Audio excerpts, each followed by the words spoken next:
Уроки современности, зов эпохи, законы Вселенной. Мы даем уроки такого уровня, которые не признаны человеческим умом. Разум земной отнимает, признает ум достигший.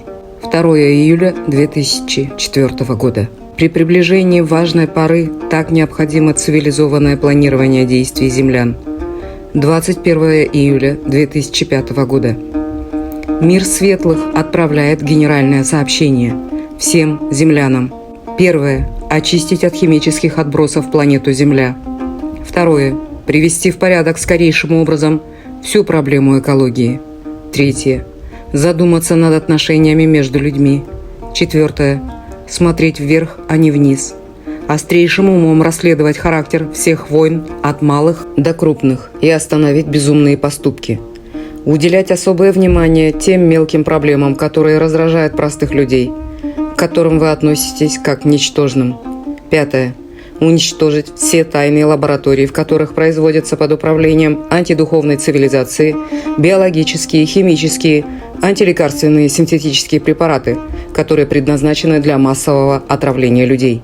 Шестое. Каждый землянин обязуется задуматься над своими моральными принципами и избегать аморального поведения. Каждая семья обязуется задуматься над отношениями между родственниками. Каждый коллектив обязуется создать специальные нормативы для каждого члена этого коллектива по следующим направлениям. А. По духовному. Б. По моральному. В. По финансовому. Поступать честно. Г. По характеру занятий выбирать тактичные применения слов. Е. Культура речи каждого члена. Каждый регион обязуется уважать людей всех наций, уважать культуру и особенности каждой нации. Каждый правитель государства и каждый член госаппарата обязуется удерживать себя от такого поведения, которое считается аморальным и жестоким. Каждый руководитель крупного и особо крупного объекта промышленности обязуется честнейшим образом определять полезность производимых изделий. Каждый член земных учений обязуется задуматься над внутренним желанием учить детей землян. И пусть нежелающие оставят свое ремесло. Каждый целитель обязуется ставить на первое место эффект от лечения, а не материальные интересы.